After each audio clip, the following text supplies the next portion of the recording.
Sydney Beach attack. Attacker's identity revealed. Bondi terror. Gunman identified as Naveed Akram. Al-Qaeda, ISIS, or lone wolf. Probe launched. House raided. Sydney's iconic Bondi Beach turned into a scene of terror and bloodshed. Police have identified one of the suspected attackers as Naveed Akram, a 24-year-old from Bonnyrigg in Sydney's southwest.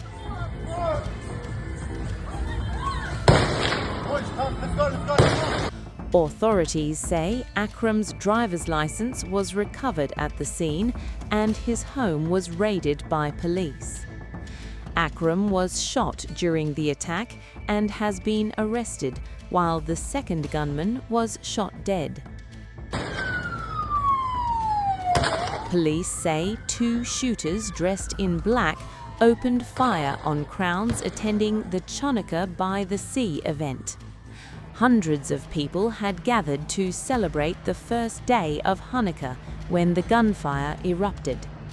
At least 12 people are confirmed dead, including one of the attackers, with police warning the toll may rise. 29 people, including 2 police officers, were rushed to nearby hospitals with serious injuries. New South Wales Premier Chris Minns and Prime Minister Anthony Albanese called the shooting a targeted attack on the Jewish community.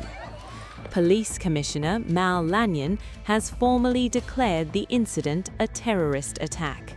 This is a targeted attack on Jewish Australians on the first day of Hanukkah, which should be a day of joy, a celebration of faith. An act of evil anti-Semitism, terrorism that has struck the heart of our nation.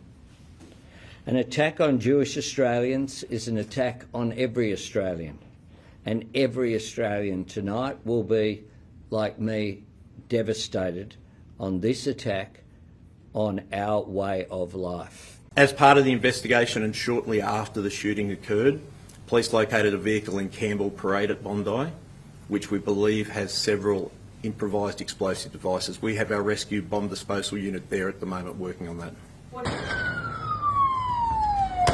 Investigators say the gunman used long firearms and are probing multiple suspected improvised explosive devices found in a nearby vehicle. An exclusion zone was imposed as bomb squads worked to secure the area and remove dangerous objects. Global condemnation poured in, with the US State Department strongly denouncing the attack. US Secretary of State Marco Rubio said anti-Semitism has no place in the world and offered prayers for the victims. UN Secretary-General Antonio Guterres called the shooting a heinous, deadly attack against Jewish families.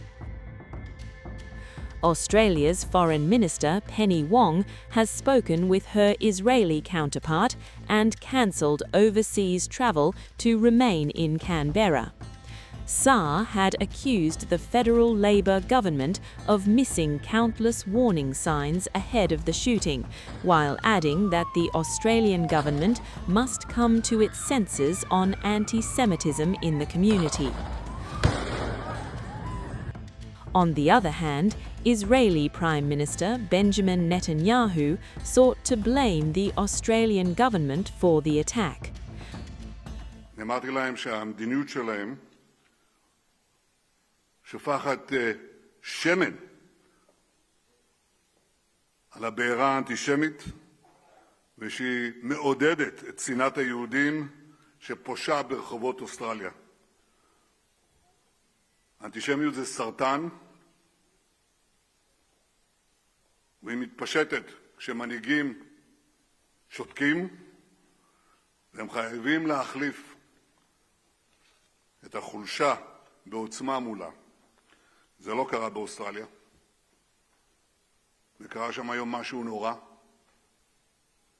רצח בדם קר. מספר הנרצחים לצערי עולה מרגע לרגע. Police say investigations are ongoing and have not ruled out the possibility of a third attacker. Bondi Beach remains under heavy security as Australia grapples with one of its deadliest terror attacks in years. Witnesses described the scene as a chaotic place where people were seen crying and fleeing. I think I seen like a kid, like she was like maybe 8 years old. She got injured on the leg, and she was crying, and she was on the ground. So she was behind her mom. Her mom was on the ground as well. So her mom, she was holding her kid. She was 8 years old, and the other kid, she was like maybe 2-3 years old as well. And yeah, they've been like that, and many people they've been running away. Oh! Oh mon gros! Oh! Mais il va se faire tirer dessus.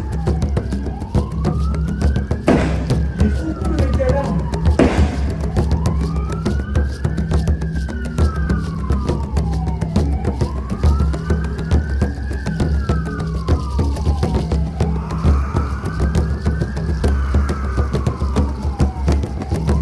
Le mec est hyper courageux.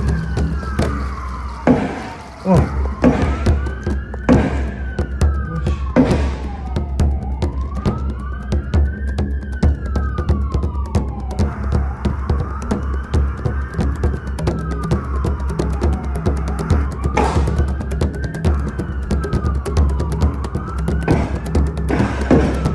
Oh! Oh mon gros! Oh! Mais son pote, il va se faire tirer dessus. Il est trop